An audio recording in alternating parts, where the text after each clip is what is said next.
तो हम लोग अब गरीबी को देखेंगे। भारत की दो सबसे बड़ी सामाजिक आर्थिक समस्या, एक है गरीबी और उसी से जुड़ा हुआ है बेरोजगारी। अभी थोड़ी देर पहले मैं बता भी रहा था कि इसका कारण तो ऐतिहासिक है, ठीक है कि नहीं। एक समय था कि प्लिनी का नाम सुना होगा आप लोगों ने, जिसने नेचुरल हिस्ट्री लिखा था, सुना होगा लोग तो जरूर सुने होंगे। और वो हमारा व्यापार रोम से इतना अधिक संतुलित था, पॉजिटिव था, कि प्लिनी आंसू बहाता था कि सारा सोना भारत में आ गया और रोम रिक्त हो गया। एक वक्त ऐसा भी था कि भारत को सोने की चिड़िया वाला देश कहा जाता था। जादू और सोना, हम लोग के यहाँ जादू का खेल बहुत होता था। तो जादू का देश, सपेरों का देश।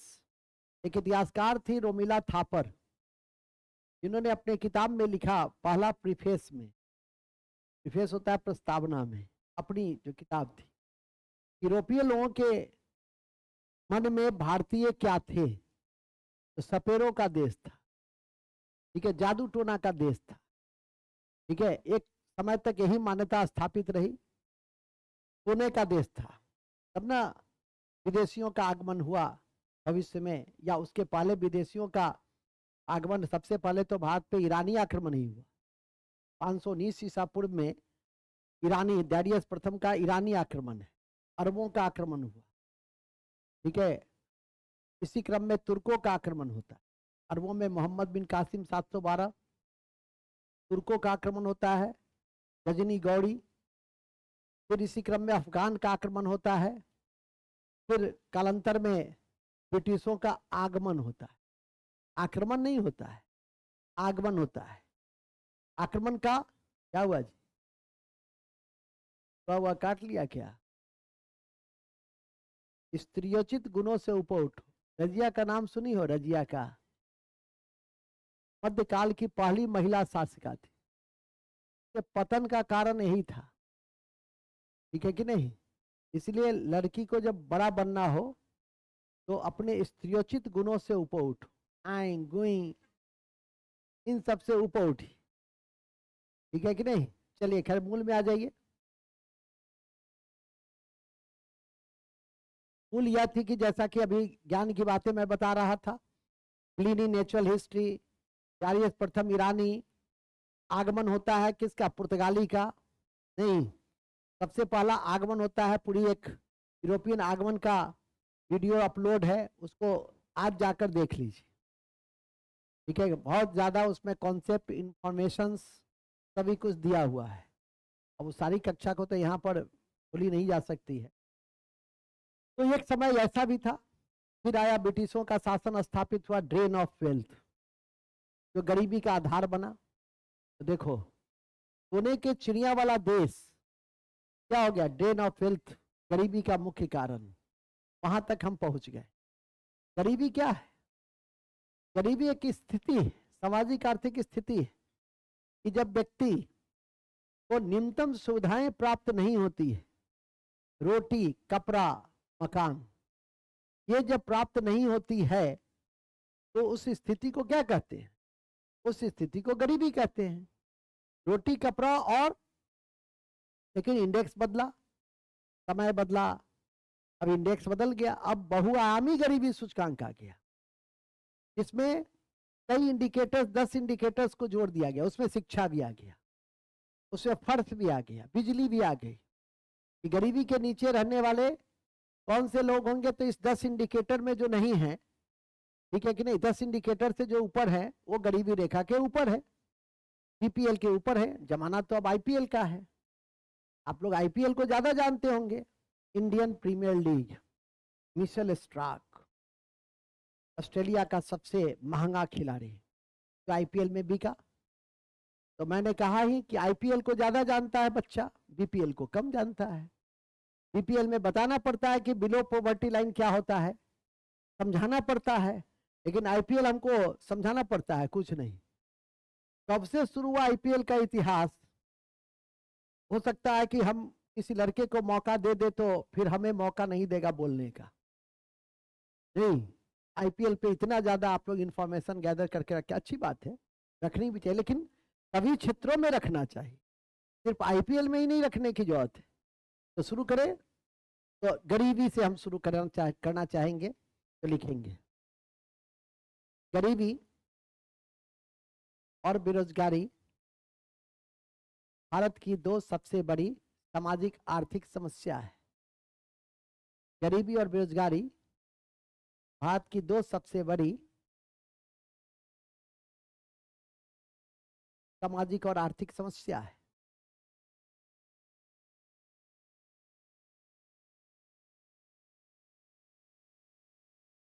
दो सबसे बड़ी सामाजिक और आर्थिक समस्या है।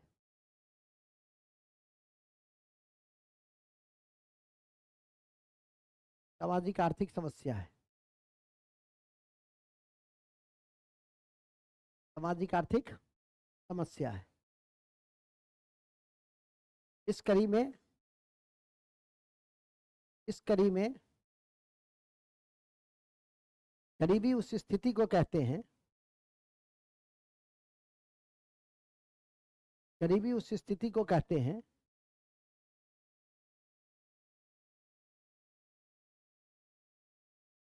जब व्यक्ति को मूलभूत आवश्यकता की पूर्ति नहीं हो पाती।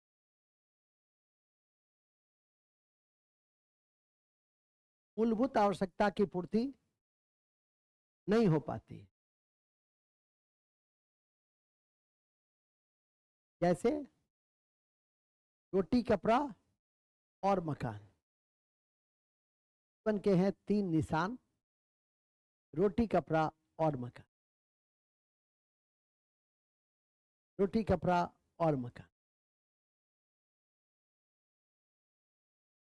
हाल के वर्षों में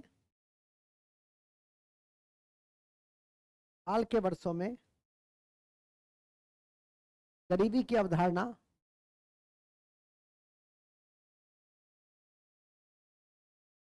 की अवधारणा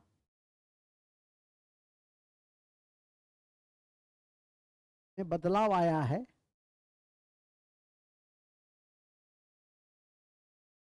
गरीबी की अवधारणा में बदलाव आया है।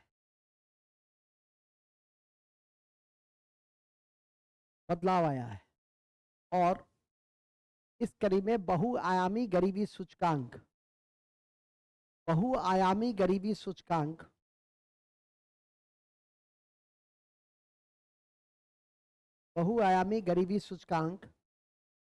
यूएनडीपी और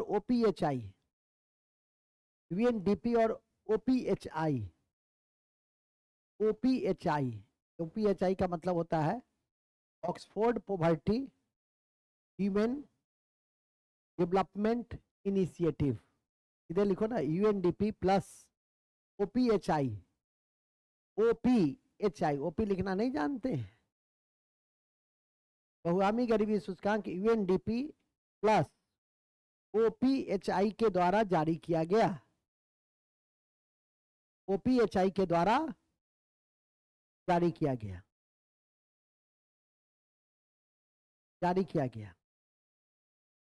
ठीक है, ध्यान रखें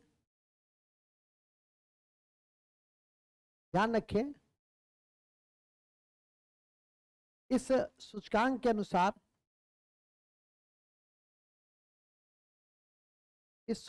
अनुसार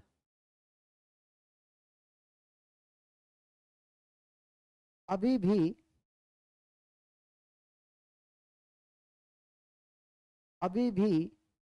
भारत में 23 करोड़ लोग गरीबी रेखा के नीचे हैं।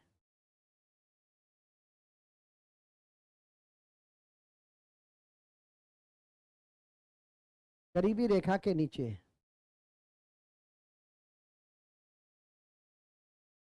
गरीबी रेखा के नीचे हैं। और इस क्रम में इस कड़ी में सबसे अधिक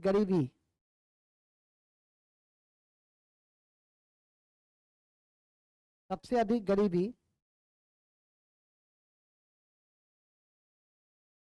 इस कड़ी में सबसे अधिक गरीबी बिहार में दर्ज की गई है, यद्यपि विगत वर्षों में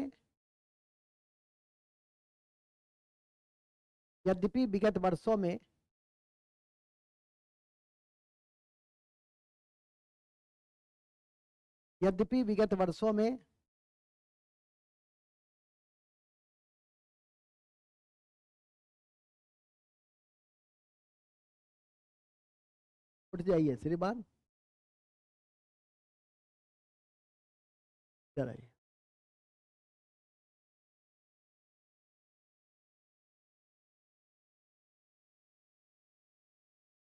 कितना दिन से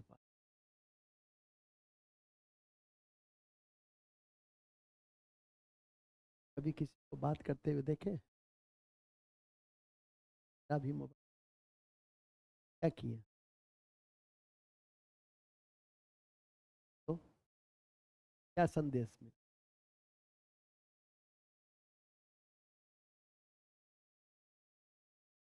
जैसे सब बतियाने लगे, सबका मोबाइल आने लगे। आप ही आके कहिएगा ऑफिस में कि सर कोई डिसिप्लिन नहीं है, सब लोग मोबाइल बजाता है, ये है कि नहीं? फिर खाली गलती है, छोड़ रहा हूँ, हमको चलाने उलाने में टाइम नहीं लगता है, बैठिए, गाने में तो टाइम कतई नहीं लगता है। पहले अनुशासन, इसके बाद पढ़ाई।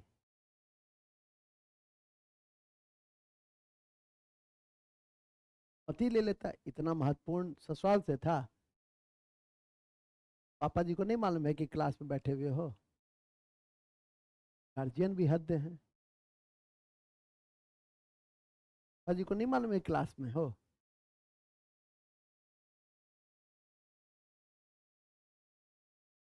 कहाँ थे हम लोग?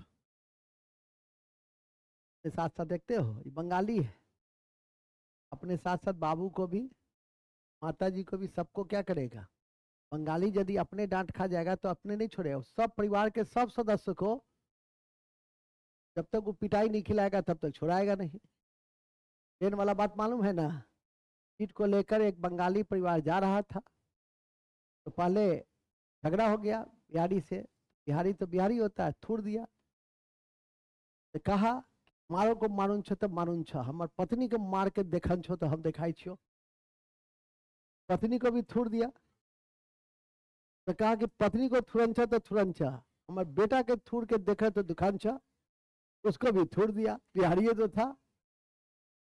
फिर इसी तरह से बेटी को भी मार खिला दिया, इसके बाद कुछ नहीं किया, उठ करके फिर चला गया, दूसरे जगह जाके बैठा, तो पत्नी कही और बेटा सब कहा पापा जी पापा जी पापा जी, हाँ जी बोलो जी, तो कही कि अपने तो मार खानुन छा, हमरा सबके मार किया खिलन छा, तो कहा इसलिए खिलन छा कि तू सब चिढ़न छा ना, चिढ़न छा ना, नहीं तो सब मिलके चिढ़ाता कि देखिए पापा जी आपको मार के चला गया, आप कुछ नहीं किए, तो इसीलिए सबको मार खिला दिए कि जिससे कि,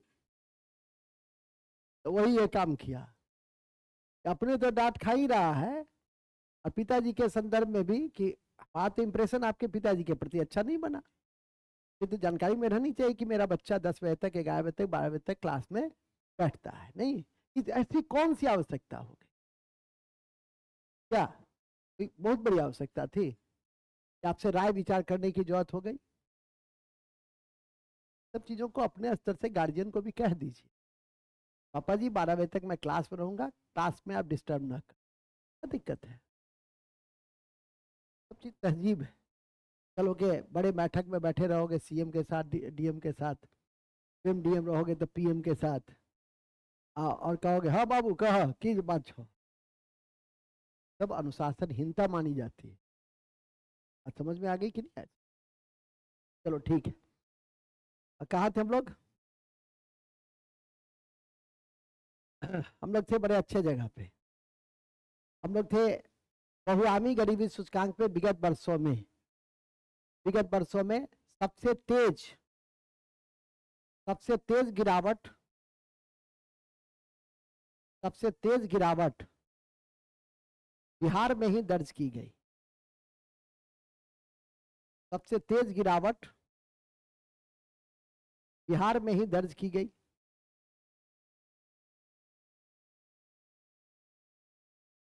बिहार में ही दर्ज की गई।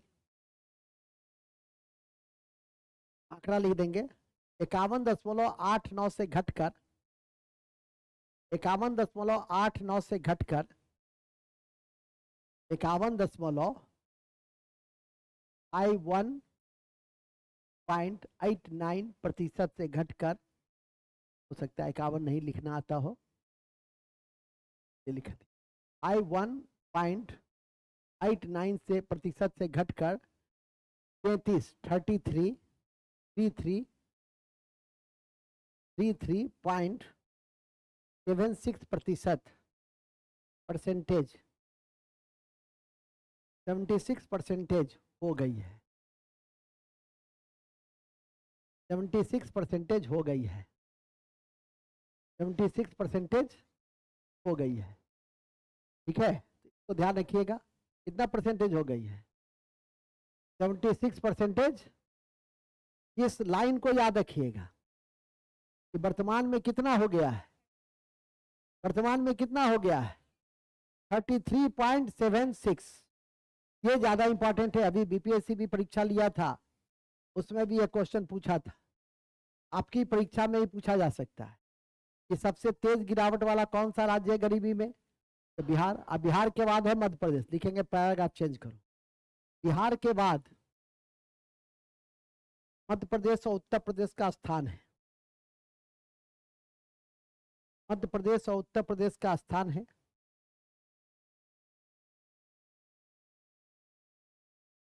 ठीक है, स्थान है। चलिए, भूलेंगे नहीं कि बहुआयामी गरीबी सूचकांक के 3 भाग हैं। बहुआयामी गरीबी सूचकांक के 3 भाग हैं।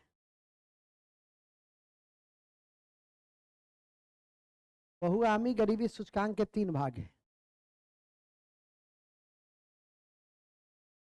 3 भाग हैं। पहला स्वास्थ्य, शिक्षा और जीवन स्तर। स्वास्थ्य, शिक्षा और जीवन स्तर। स्वास्थ्य, शिक्षा और जीवन स्तर। और इस कड़ी में कुल 12 इंडिकेटर्स है। और इस कड़ी में कुल 12 संकेतक है। 12 संकेतक है। इस 3 को, ये 3 भाग हैं, 3 भाग में 12 संकेतक।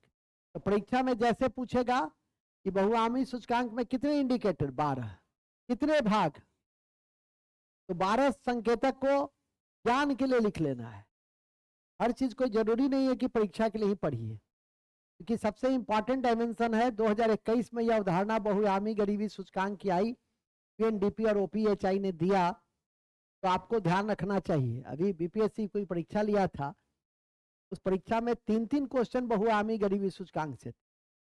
ऐसा लगता था कि इकोनॉमिक्स मतलब ही उसको बहुआयामी गरीबी, इकोनॉमिक्स में गरीबी, गरीबी में, और मैं निश्चित रूप से विगत 3 साल से 2021 से बहुआयामी गरीबी सूचकांक, चाहे सिपाही का बैच लूं, कि दरोगा का लूं, कि डीएसपी का लूं, या जिस स्तर पे भी लूं, बहुआयामी गरीबी सूचकांक में बताता ही और विस्तार से बता ही देता हूं। आंकड़ा है, याद रखना है 33.33, इसको सबसे पहले याद रखना। क्वेश्चन टफ किया तो कितना से कितना हुआ, कितना प्रतिशत में कमी आई। क्वेश्चन यदि टफ किया तो प्रतिशत भी पूछ सकता है, कितने प्रतिशत की कमी एक वर्ष पिछले वर्ष की तुलना में आई। तो आपको याद रहेगा तब ना, नहीं याद रहेगा तो गाँव कीजिएगा। ठीक है कि नहीं, तो इसको ध्यान में रखिएगा, शिक्षा के दृष्टि से ये ज्यादा महत्वपूर्ण है। कितने संकेतक, 12। कौन सी संस्था इसको जारी किया, बोलिए जल्दी से, यूएनडीपी और ओपीएचआई। कितने भागों में, 3 भागों। अब वो 12 संकेतक को फटाफट लिखेंगे। देखो, पहला पोषण, पोषण, मृत्यु दर, शिशु मृत्यु दर, मातृ स्वास्थ्य, मातृ स्वास्थ्य, माता का स्वास्थ्य, शिक्षा का वर्ष, किस वर्ष स्कूल गया। गरीब का बच्चा जाता है 10 साल में, हमारे घर का बच्चा जाता है 3 साल में। इसके बाद उपस्थिति, इसके बाद स्कूल में उपस्थिति, तुम अपने बच्चा को रोज भेजता है स्कूल, गरीब का बच्चा किसी दिन बकरी चराने चला गया। अब वहां पर पाठक सर कहते हैं कि पेरेंट्स टीचर मीटिंग हो,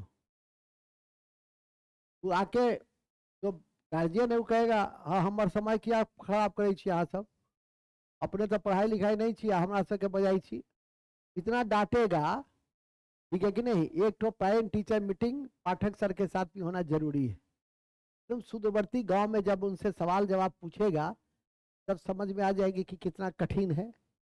पहले आप इंफ्रास्ट्रक्चर, टीचर का डिप्लॉयमेंट, स्कूल के कमरों की संख्या, ये सबको ठीक जैसे एक आदर्श विद्यालय चलता है उस तरह से फिर सुदूरवर्ती क्षेत्र में टीचर की पोस्टिंग करते हैं। तो आवासीय विद्यालय की व्यवस्था देखते हो, कोई भी सेंट्रल स्कूल अच्छे ढंग से पढ़ाई करवाता है। क्यों करवाता है? क्योंकि उसकी सारी संरचना क्या होती है, डेवलप होती है। टीचर का पोस्टिंग पोरबंदर से कर दिया दरभंगा, दरभंगा में भी आवासीय सुविधा है, उसको वो आराम हंसते हंसते आता है, हंसते हंसते पढ़ाता है, ठीक है, सारी स्थितियां उसके अनुकूल होती है।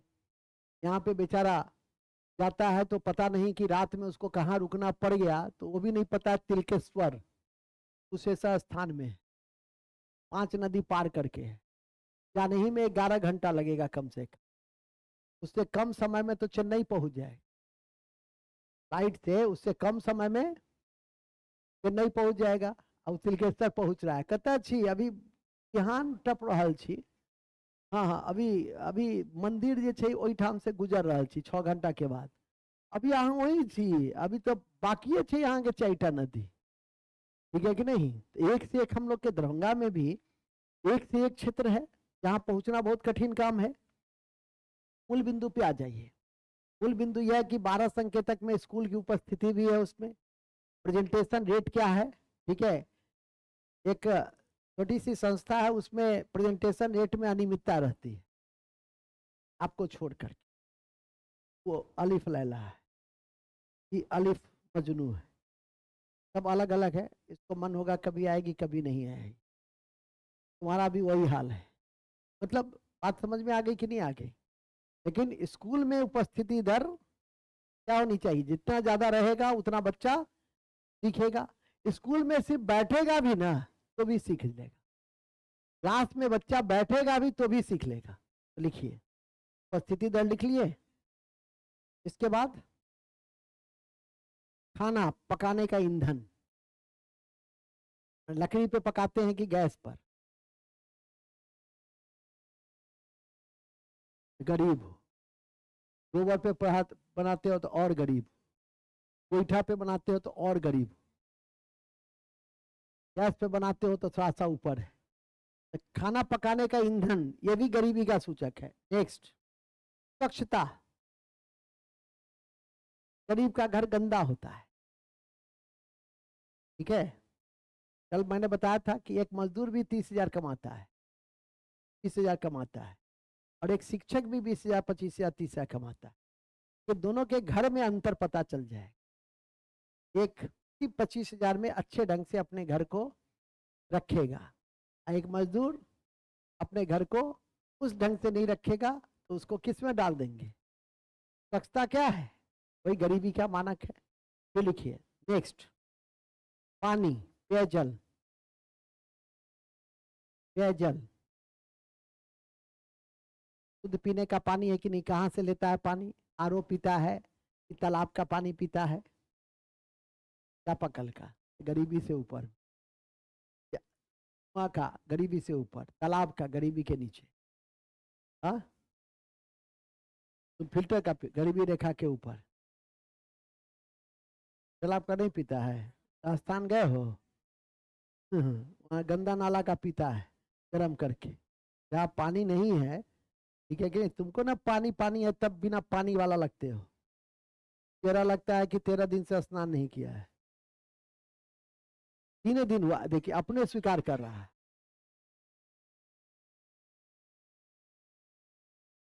कोई बात नहीं है, ऐसे अनेकों लड़के होंगे जो 14 दिसंबर के बाद फिर 14 जनवरी को मकर संक्रांति के दिन ही नहाएंगे। नेक्स्ट, नया कपड़ा पहन के नहाएंगे। नेक्स्ट, तुम भी उसी में हो, तुम लोग भी तो हो ना, मैंने डेली वाली हो ना, चलो ठीक है, अच्छा बात है। लिखो, अरे लिखो ना, पेयजल हो गया, आवास, आवास, आवास, अपना आवास मतलब प्रधानमंत्री योजना का लाभ मिला नहीं, नहीं है तो मिलेगा। विद्युत, बिजली का उपयोग कर रहा है कि नहीं, आवास, आवास लिखो, बिजली लिखो, बिजली, संपत्ति, कितना गाय घोड़ू है, और बैंक खाता। अब बैंक खाता है कि नहीं, प्रधानमंत्री जनधन योजना का लाभ उसको मिल रहा है कि नहीं मिल रहा, कितना इंडिकेटर हुआ। तो ये 12 इंडिकेटर के आधार पे हम गरीबी को क्या करते हैं, उसी स्वच्छता में फर्श आ जाता है, उसी स्वच्छता में क्या आता है, फर्श आ जाता है। तो इस तरह से ये 12 इंडिकेटर बहुआयामी, एक समय क्या था देखे, क्या लिखे कि बुनियादी आवश्यकता रोटी कपड़ा, लेकिन आज क्या हो गया, आज उसके घर पे बिजली नहीं है तो गरीबी रेखा के नीचे है, पेयजल की व्यवस्था नहीं है तो गरीबी रेखा के नीचे है, बच्चा स्कूल जा रहा है, किस वर्ष से जाना शुरू किया, कितना उपस्थिति दर है, शिशु मृत्यु दर क्या है, मातृ मृत्यु दर क्या है, ये सब आपके गरीबी रेखा के मानक में आते हैं। तो इन चीजों को याद करके रखिएगा, स्वास्थ्य, शिक्षा और जीवन स्तर, पेयजल, बिजली, स्वच्छता, ये सब जीवन स्तर का निशानी है। ये फैक्टर ऐसा है जो नीचे का है वो सब जीवन स्तर से जुड़ा हुआ है, ऊपर का जो शिक्षा है शिक्षा से जुड़ा हुआ है, जो स्वास्थ्य है, स्वास्थ्य की जो इसमें विभिन्न जो मातृ मृत्यु दर है, शिशु मृत्यु दर है, वो किससे जुड़ा हुआ है, स्वास्थ्य से जुड़ा हुआ है। तो इन चीजों को ध्यान में करके रखिएगा तो आपको कठिनाई नहीं होगी। बहुआयामी गरीबी सूचकांक को भारत में कौन देख रहा है, तो नीति आयोग देख रहा है, तो लिखेंगे भारत में एमपीआई को, भारत में एमपीआई को, भारत में एमपीआई को नीति आयोग देख रहा है।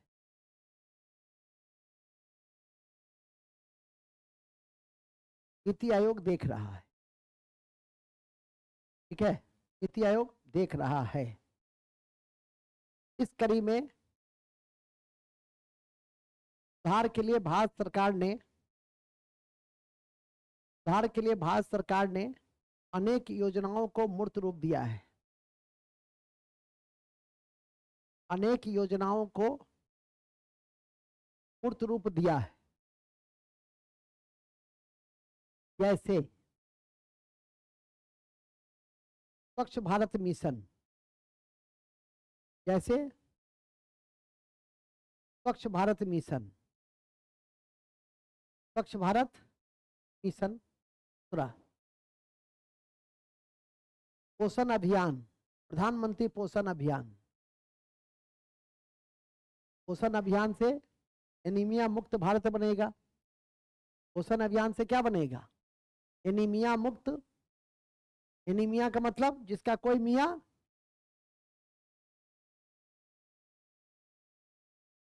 एनीमिया मतलब एक बीमारी है जो आयरन की कमी से होती है, ठीक है कि नहीं।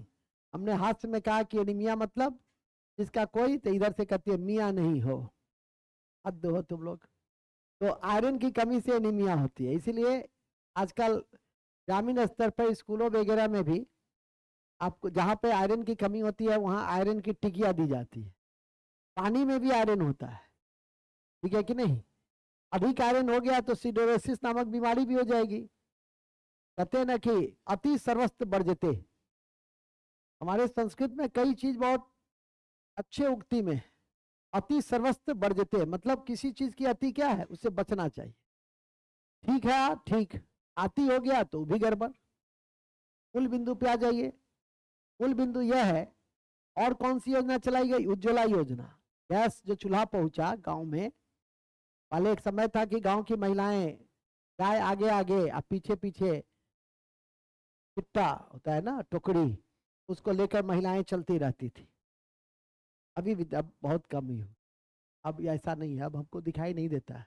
हम वो किताबी बात नहीं करते हैं, मैं अपने अनुभव से तुमको बताता हूँ। पहले अक्सरहा देखता था, अब अक्सरहा नहीं दिखाई देता है, तो कमी आई है। पहले मैं Uttarakhand, Himachal Pradesh, north eastern state जाता था तो हमेशा वनों की कटाई महिलाएं वन में विचरण करती थी, अब नहीं करती हैं। और ऐसे भी हम लोग के यहाँ यदि मैदान में हम 6 सिलेंडर देते हैं तो पहाड़ में 12 सिलेंडर देते हैं, क्यों? कि जिससे वन की कटाई न करे। तो अब वो समय नहीं रहा। पहले हम देखते थे कि सैकड़ों की संख्या में महिलाएं जंगल में रहती थी सुबह के सत्र में, अब आपको दिखाई नहीं देता है। मैं तो हर 2-3 महीना पे पहाड़ में जाता हूँ और देखता हूँ, ठीक है कि नहीं? तो पहाड़ में तो घूमने और ऑक्सीजन लेना तो अलग चीज है, उसका हम स्टडी भी करते रहते हैं, देखते भी रहते हैं, अपने बिहार के संदर्भ से उसकी तुलना भी करते हैं, ठीक है कि नहीं? मूल बिंदु पे आ जाइए। मूल बिंदु यह है कि जैसा कि मैंने अभी आपको बताया कि ध्यान में रखने की बात है, वह है प्रधानमंत्री उज्ज्वला योजना। तो वो भी लिखिए, प्रधानमंत्री उज्ज्वला योजना। हर हर इंडिकेटर के लिए भारत सरकार योजना चला रही है, प्रधानमंत्री उज्ज्वला योजना। इसका आजीविका मिशन, गरीबी को कम करने के लिए आजीविका मिशन है। मनरेगा है 2005, आजीविका मिशन का बिहार का ही राष्ट्रीय बिहार के जीविका का राष्ट्रीय संस्करण क्या है? आजीविका मिशन है। जीविका ग्रामीण विकास गरीबी उन्मूलन की सबसे सशक्त योजना है। का बेस है SHG, कल शायद बता भी रहा था मैं, सेल्फ हेल्प ग्रुप। और माइक्रो फाइनेंसिंग भी बताए थे हम महबूब उल हक का, कि कैसे SHG के माध्यम से गरीबी के उन्मूलन में बांग्लादेश में भारी कमी आई, उसको आपने देखा।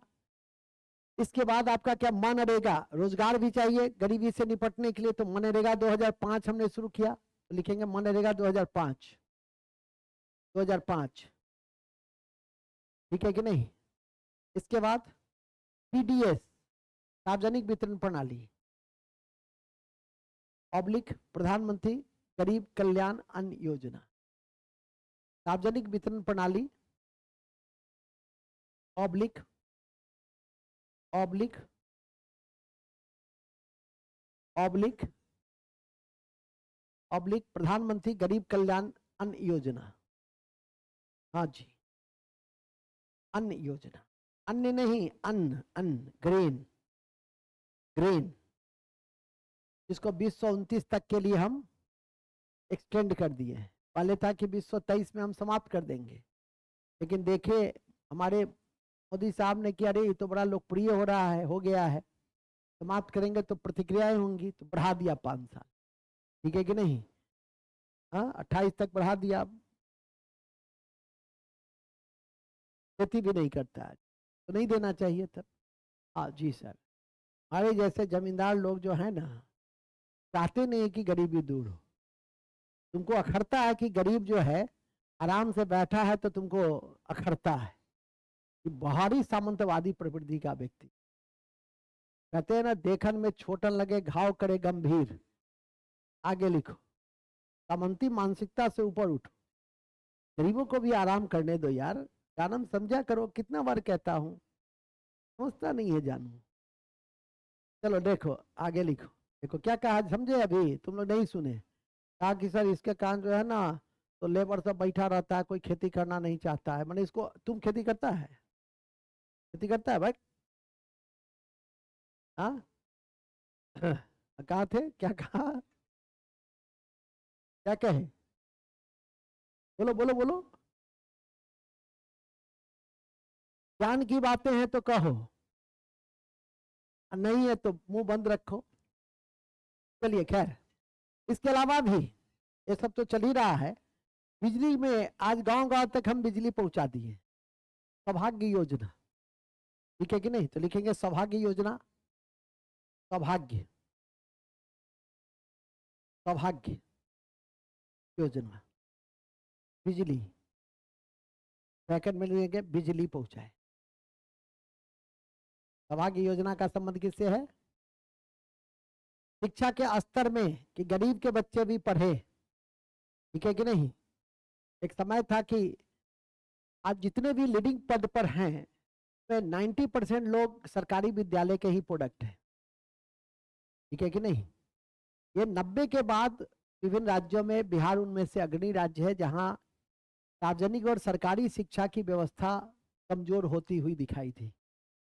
और आज स्थिति यही है कि सरकारी विद्यालय में बहुत अच्छे पढ़े लिखे परिवार के लोग जिनकी आर्थिक स्तर उन्नत हो गई है वो सरकारी विद्यालय में नहीं भेजते। सरकारी शिक्षक ही अपने बच्चे को सरकारी विद्यालय में नहीं भेजते। पहले तो इस तरह के ही प्रावधान लागू हो जाए कि जो भी सरकार में रहेंगे उनके बच्चे सरकारी विद्यालय में पढ़ेंगे, तो स्वाभाविक तौर पर जिला में, किसी जिला में सर्वोच्च अधिकारी से लेकर और नीचे तक के बच्चे सरकार के विद्यालय में पढ़ेंगे तो सरकारी विद्यालय की स्थिति में बहुत हद तक सुधार आएगी। मूल बिंदु पे आ जाइए फिलहाल। निष्ठा, दक्ष, ठीक है कि नहीं? इस तरह के माध्यम से भी एजुकेशन को डेवलप करने के लिए योजनाएं चल रही है। तो लिखेंगे निष्ठा, मिशन निष्ठा, दक्ष, मिशन निष्ठा, दक्ष का संबंध शिक्षा सुधार से, शिक्षा सुधार से, शिक्षा सुधार से है। ओके, चलिए। तो इस तरह से बहुआमी गरीबी, गरीबी का परिभाषा क्या हो गया? बात हो गया ना कि एक समय का गरीबी का मानक और वर्तमान के गरीबी के मानक में अंतर है। लेकिन समय समय पे गरीबी रेखा का जो एक अवधारणा प्रस्तुत किए जाते रहे उसमें कैलोरी अवधारणा को मैं यहीं पर लिखाना चाहूंगा। और वो कैलोरी अवधारणा योजना आयोग ने दिया कि जो ग्रामीण क्षेत्र में रहते हैं और जिनको 2400 कैलोरी उपलब्ध हो रही है तो बीपीएल के ऊपर है, और शहरी क्षेत्र में 2100 कैलोरी जिसको उपलब्ध हो रही है वो बीपीएल के ऊपर है। आप कहिए कि सर गांव में अधिक क्यों और शहर में कम क्यों? क्योंकि शहर का बच्चा ये जो है मोटरसाइकिल से आता है, गांव का बच्चा बेचारा देखो उसको, अवधेश को, गाय और घोड़ू को पानी सानी दे करके वहां से चला होगा, साइकिल से टुघरम को करते हुए यहाँ तक पहुंचा होगा। अधिक श्रम करना पड़ा होगा उसको सुबह में। ये उठा होगा, चाय पिया होगा, मोटरसाइकिल उठाया होगा, बहन को लिया होगा कि बहन चल बे, कहा होगा मन है तो ठीक है, नहीं मन है जो तू आई तू ही पढ़ लिए हमरा बदला, मास्टरवा तो वीडियो भेजिए दे छो जो, ठीक है कि नहीं? तो कहने का मतलब समझ में आ गया क्या? क्या जी पूछते होगा कि नहीं? देखो एकदम सत्य बात है, ठीक है कि नहीं? मोटरसाइकिल में बैठाया लेके पहुंच गया। मूल बिंदु पे आज शहर का बच्चा है तो इसको 2100 कैलोरी में, देखो हंसो मत, हंसो, लेकिन यही बात परीक्षा में याद रहेगा। क्योंकि जब परीक्षा में देगा कैलोरी, कहीं कंफ्यूजन हो गया, होता है ना, शहर में 2400 होगा, गांव में तो कम होगा 2100। सर तो कहे थे गिरजा बाबू को कि बहन को मोटरसाइकिल पे बैठाया, सर कहे थे कि गांव में गाय घोड़ों को पानी देकर चला होगा तो अधिक मेहनत किया तो अधिक, तो बात समझ में आ गई? तो ये लाइन वहां काम देगा जब कंफ्यूजन हो जाएगी, तब काम देगा। लिखो, लिखेंगे योजना आयोग के अनुसार, योजना आयोग के अनुसार, योजना आयोग के अनुसार गरीबी रेखा के लिए कैलोरी की अवधारणा प्रस्तुत की गई। गरीबी के लिए कैलोरी की अवधारणा प्रस्तुत की गई।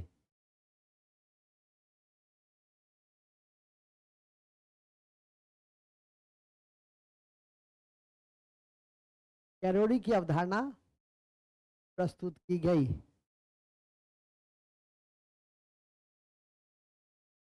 इस कड़ी में शहर के लिए 2100 कैलोरी, शहर के लिए 2100 कैलोरी और गांव के लिए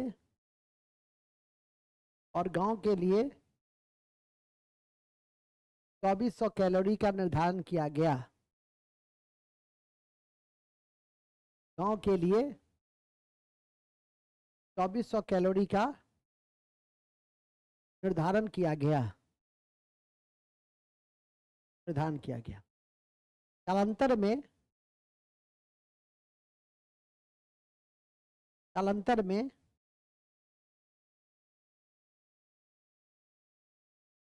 में सक्सेना समिति, अलग समिति,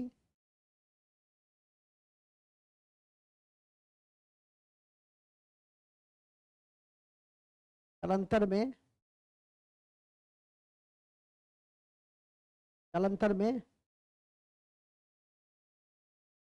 अलग समिति, तेंदुलकर समिति, रंगराजन समिति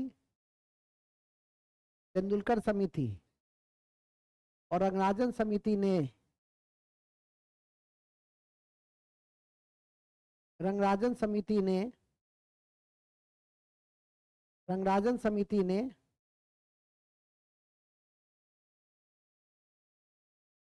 समिति ने भी गरीबी रेखा के मानक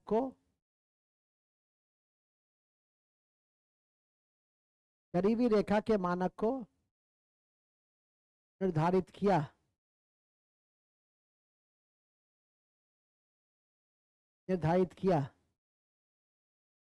तेंदुलकर समिति के अनुसार तेंदुलकर समिति के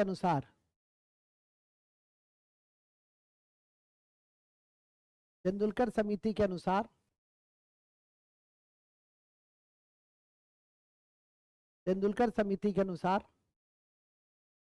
प्रति व्यक्ति मासिक उपभोग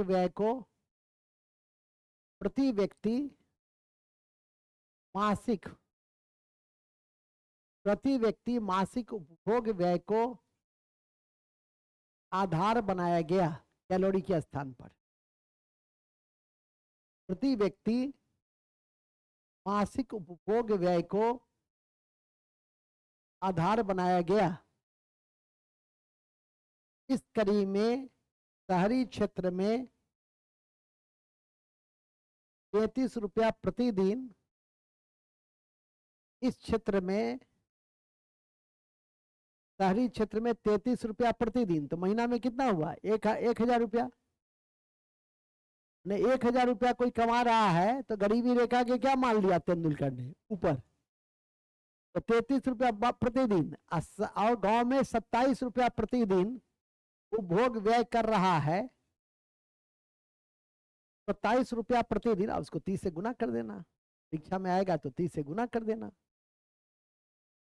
उपभोग व्यय को आधार बनाया गया।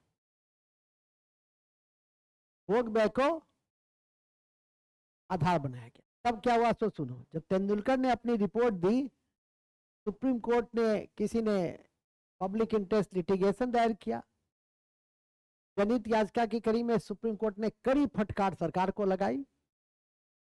माननीय सर्वोच्च न्यायालय ने कहा कि भाई 33 रुपया में तो एक अंडा भी नहीं मिलता है ठीक से, नहीं 2 समोसा भी ठीक से नहीं खा पाएगा। अब परिवार चलाना है 33 रुपया में, तो ये जो, चूंकि सरकार चाहती थी कि हम गरीबी को कम से कम करके एक्सप्रेस करें, तो इस कारण से 1000 का मानक बनाया शहर में,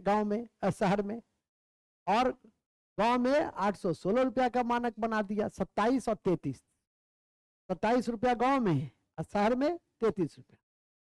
फिर एक सरकार में बड़ा अच्छा चलता है, एक कमेटी हटा, दूसरा कमेटी बना दिया, ठीक है कि नहीं?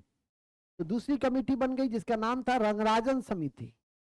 उसने क्या किया, थोड़ा सा बढ़ा दिया, कि बढ़ा के कितना, क्या सो देखो, 33 रुपया से बढ़ा दिया 47 रुपया, और 27 रुपया से बढ़ाकर कर दिया 32 रुपया। तो लिखेंगे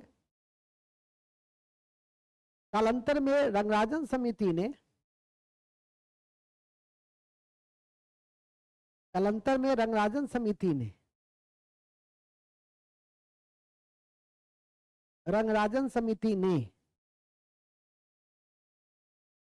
याद रखिएगा, रंगराजन समिति का संबंध किससे है? गरीबी से। अलग समिति, लकड़वाला समिति, आपका सक्सेना समिति, तेंदुलकर समिति का संबंध किससे है? तो गरीबी से है। तो ये सब समिति को ध्यान में रखिए, समिति परीक्षा में पूछी जाती है। संविधान की समिति तो याद रखनी, इकोनॉमिक्स में भी जो समिति बनती है उसको भी याद रखना। अभी मिश्रा समिति बनी है ज्योग्राफी में। मिश्रा समिति का संबंध किससे है? हिमालय में जो फरक रहा, हिमालय जो नवीन बलित पर्वत का उदाहरण है, और हिमालय जो फिसल रहा है, हिमालय में जो दरार पैदा हो रही है, उससे संबंधित कि हिमालय में इतनी ज्यादा सार्वजनिक निर्माण कार्य होने लगे हैं जिसके कारण नवीन बलित पर्वत जो है वो खतरे में आ गया, और उस पर एक समिति बनी थी जिसका नाम था मिश्रा समिति। कॉपी के ऊपर में लिख लो, देखो हम मिश्रा समिति का संबंध हिमालय से है, इसी में अपने आप को पकड़ लीजिए। मिश्रा समिति का संबंध हिमालय से है।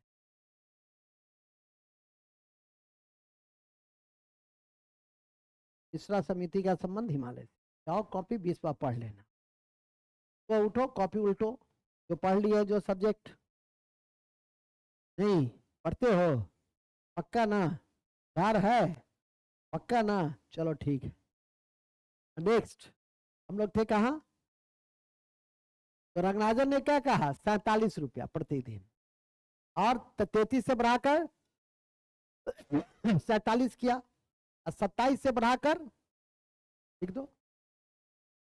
समिति ने शहर में 47 रुपया प्रतिदिन और गांव में 32 रुपया प्रतिदिन निर्धारित किया। 32 रुपया प्रतिदिन निर्धारित किया, निर्धारित किया। अब ये जो दोनों निर्धारित किया, तो तेंदुलकर समिति के अनुसार भात की गरीबी थी 21.9, और रंगराजन समिति के अनुसार भात की गरीबी हो गई 29.5। और ये दोनों परीक्षा के लिए इंपॉर्टेंट बन गया। अभी भी पूछता है कि रंगराजन समिति के अनुसार भारत की सकल गरीबी दर कितना है? 29.5। और तेंदुलकर समिति के अनुसार कितना है? 21.9, लगभग 22%। ठीक है कि नहीं? तो लिखिए, ध्यान में रखिए कि तेंदुलकर समिति के अनुसार, वहीं पे लिख दो ना, तेंदुलकर समिति जहां लिखे हो ना, उसी के ब्रैकेट में लिख दो 21.9% गरीबी भारत की। याद ही रहेगा, कोई जरूरी है कि अलग से लिखना है? जहां तेंदुलकर समिति लिखे होगे ना, वही लिख दो 21.9% गरीबी। 21 गरीबी भारत की। ये गरीबी किसकी है? और जब बड़े स्तर पे जाओगे तो गांव और शहर को अलग अलग करना, फिर इस स्तर में लिए इतना काफी है। और रंगराजन के अनुसार 29.5, 29.5%।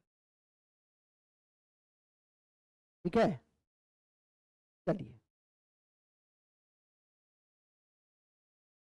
इसको याद करके रखिएगा। इसको तो गरीबी का हमने परिचय दिया पहले।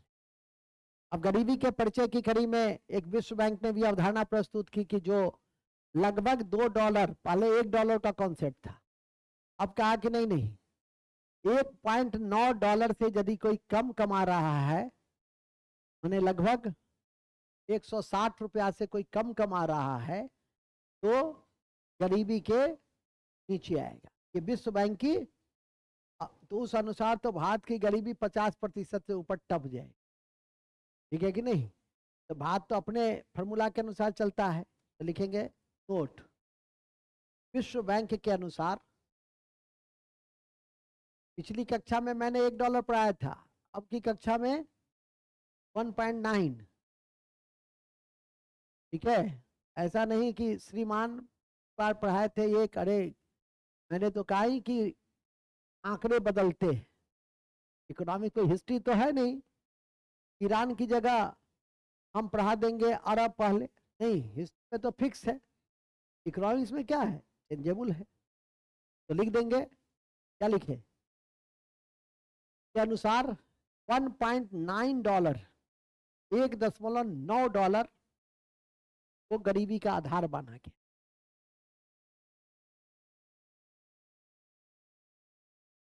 क्या है विवेक बाबू? तो मैसेज से ज्यादा मत किया करो, मैसेज पढ़ने का फुर्सत उर्सत नहीं रहता है। हाँ, तो कहना है यहाँ कह देना है। अब समझ में आ गई कि नहीं आ गई? हाँ, तुम तो 4 बार लिखा कि एमके कॉलेज में मेरा सेंटर है, ये है एडमिट, 4 बार भेजा हम, जैसे लगता है कि हम एमके कॉलेज के प्रिंसिपल हम ही थे। है मैसेज? ठीक है, हम तुमको दिखा देंगे। अब कहाँ पे है इतना?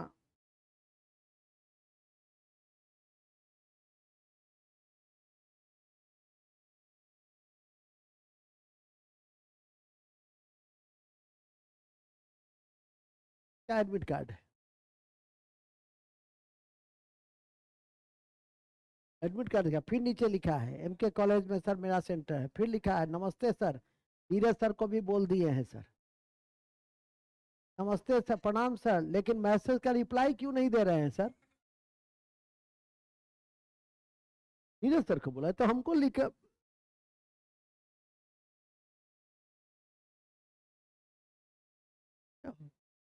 हाँ चतुर है।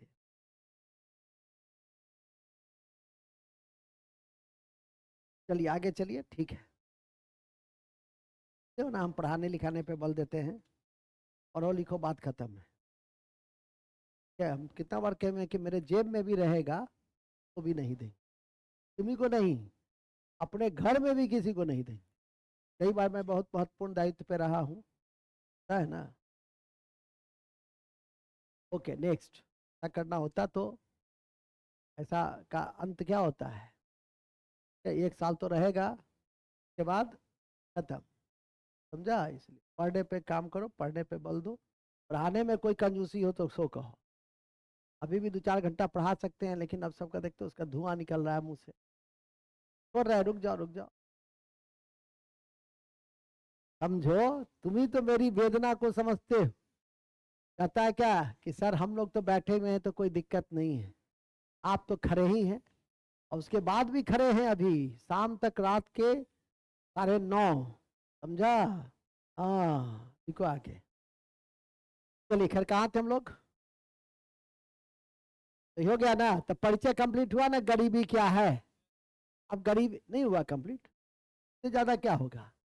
अब आइए कि गरीबी के प्रकार, आज गरीबी के प्रकार तक रहते हैं, सबका धुआं निकलना शुरू हो गया है।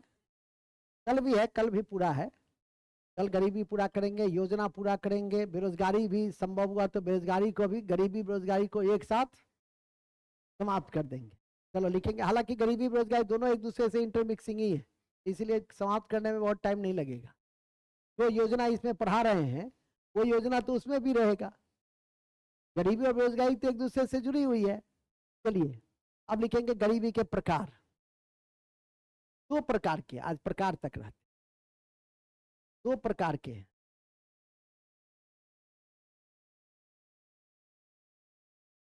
2 प्रकार के, एक है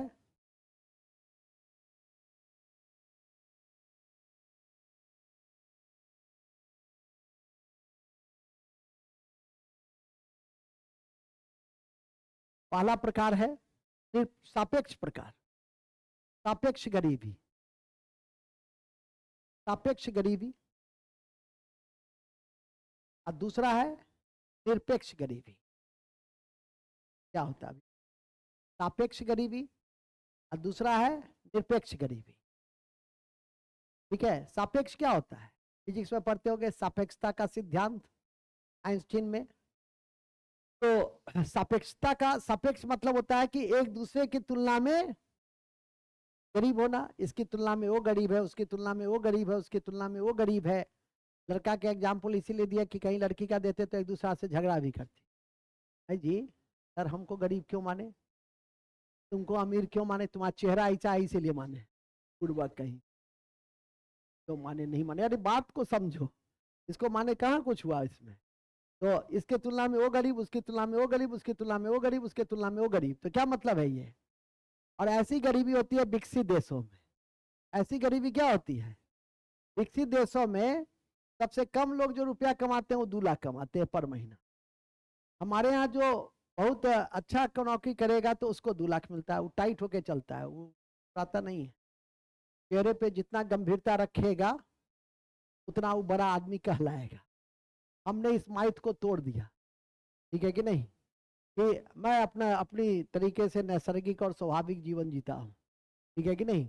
नहीं तो क्या होता है कि यदि मुंह से हल्का सा वो हो गया, तो जैसे शादी के समय देखते हो लड़की जल्दी मुस्कुराती नहीं है, क्यों नहीं मुस्कुराती है, मेकअप उतर जाने का खतरा रहता है। समझा करो, कितना बार कहता हूं कि जानम समझा करो।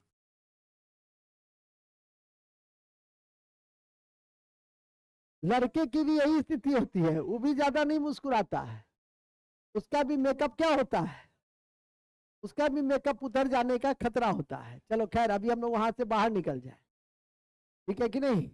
हम लोग हैं सापेक्ष, हम लोग किस में है, सापेक्ष में है। तो सापेक्ष का मतलब समझ गए, विकसित देशों में जो गरीबी का मूल्यांकन होता है वो किस आधार पे होता है, सापेक्ष, एक दूसरे की तुलना में।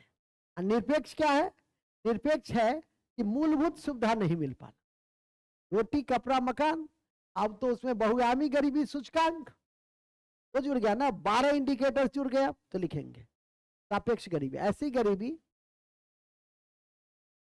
जो आय की असमानता से संबंधित है, जो आय की असमानता से संबंधित, जो आय की असमानता से संबंधित है। तो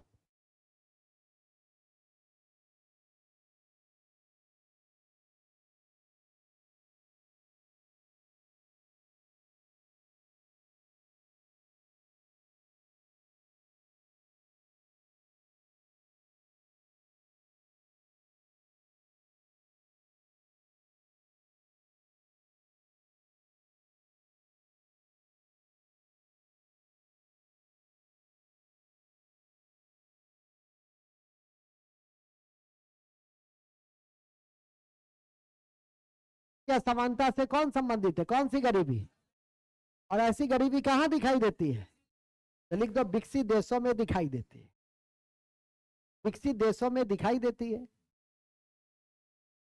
विकसित देशों में दिखाई देती है। अब ये नहीं कोई पूछेगा कि सर विकसित देश क्या होता है, नहीं तो हम कूद जाएंगे कहीं। तब बेसिक कक्षा के दिन बताया था मैंने। अरे तुम लोड नहीं किया पहला दिन का, मेरे पे नहीं आया है,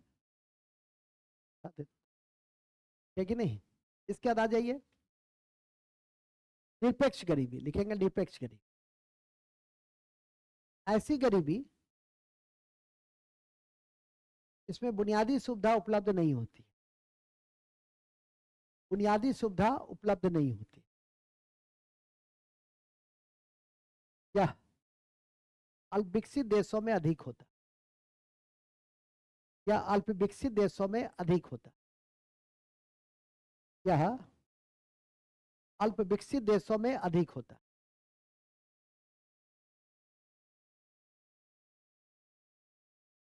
या अल्प विकसित देशों में अधिक होता,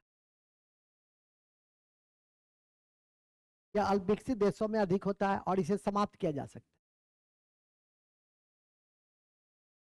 और इसे समाप्त किया जा सकता है, और इसे समाप्त किया जा सकता है, इसे समाप्त किया जा सकता है। इसे क्योंकि निरपेक्ष है, बुनियादी सुविधा हम उपलब्ध करा सकते हैं। देखो सापेक्ष गरीबी कभी नहीं समाप्त हो सकती, क्यों, तुलना है, हर आदमी का एक समान आय हो जाए ये संभव ही नहीं है। कल बता रहे थे ना फेबियन समाजवाद, नहीं तो फेबियन समाजवाद कभी संभव है, कभी नहीं संभव। जब सभ्यता का विकास हो रहा था, समाज बन रहा था, उस समय तो संभव ही नहीं हो पाया, अब क्या संभव होगा। तो स्पष्ट है, ध्यान रखिएगा। और इसमें 2 बातें नोट में लिख देंगे, एक है लॉरेंज बक्र, और गिनी गुणांक, इसका संबंध सापेक्ष गरीबी से। तो लिखेंगे नोट, अति महत्वपूर्ण है कि लॉरेंज बक्र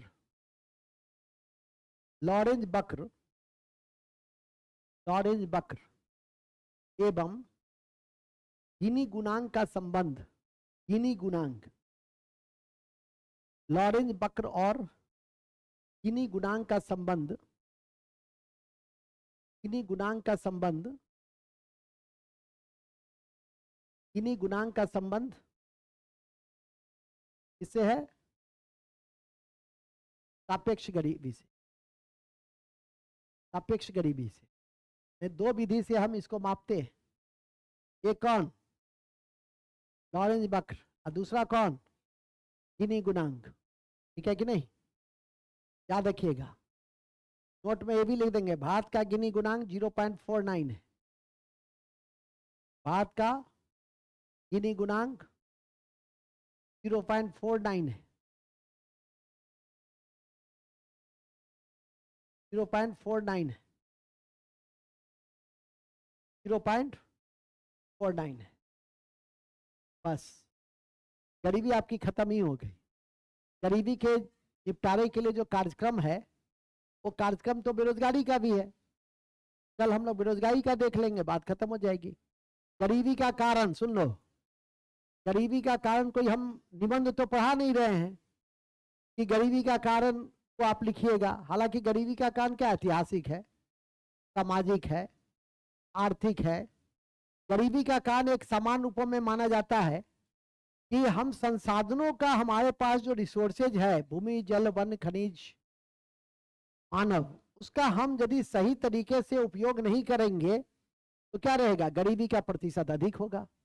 उसमें एक अवधारणा भी था रेगनर नक्स का, जिसने गरीबी का दुष्चक्र का सिद्धांत दिया। तो वो भी नोट में लिख लो, नोट में लिख दो, रेगनर नक्स ने, रेगनर लिखो ना, रेगनर नक्स,